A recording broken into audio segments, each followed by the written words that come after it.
संगोपन झालंय काय की जे गायी सांभाळत नाहीत माझ्या ते आपल्याला मार्गदर्शन करतात. प्रत्यक्ष करणारा मार्गदर्शन करत नाही. हा मोठा 24 गायीचा आहे. याच्यामध्ये 4 खाड्या. नियोजन कसं करायचं?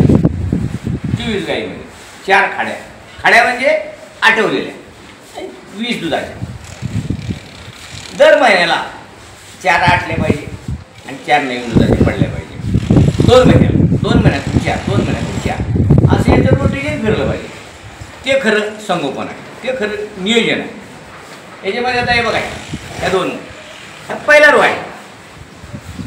ह्या गाई पहिला रो कालवडे. त्याच्यामुळं माझ्याकडं 5 आहेत ड्राय. तरी कोट्याचं 200 210 190 220 असं आहे. तर त्याच्यामध्ये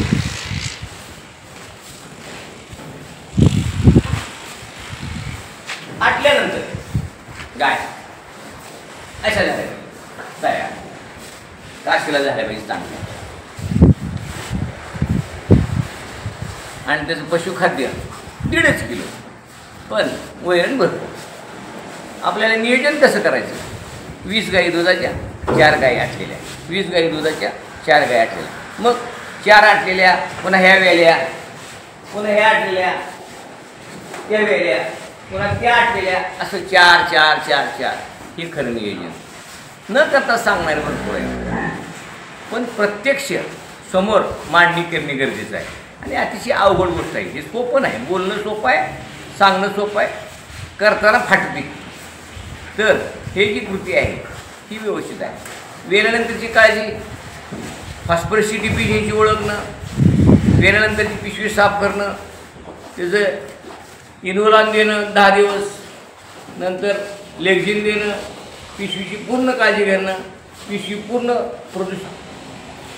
इन्फेक्शन मुक्त करणं आणि नंतर 60व्या दिवसापासून एक फॉस्फरसचा डोस देणं. फॉस्फरस दिल्यानंतर त्याची फॉस्फरसची डिफिशियन्सी निघून जाते किंवा कायम DCP वापरणं. आणि मग कॅल्शियम आणि फॉस्फरसची डिफिशियन्सी नसेल तर गायी माजावर येतात आणि व्यवस्थित लागू राहतात. गाय 3ऱ्या महिन्यात 90व्या दिवशी ते 100 दिवसाच्या आसपास लागू गेलीच पाहिजे आणि बरोबर 12व्या ते 12.5व्या 13 महिन्याच्या आत व्यालीच पाहिजे. असं नियोजन करणं महत्त्वाचं आहे. आणि हे नियोजन झाल्यासच हा व्यवसाय सक्सेस होतो. आणि हा व्यवसाय सक्सेस होत नाही. रडत बसावं लागतं आहे. गाय लागू गेलेला आहे, गाय उलटली, गाय असं झालं, गाय दूध देत नाही, सांभाळावं तर लागतं आहे.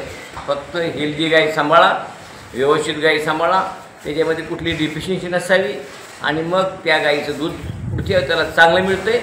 भेटूया पुढच्या भागामध्ये.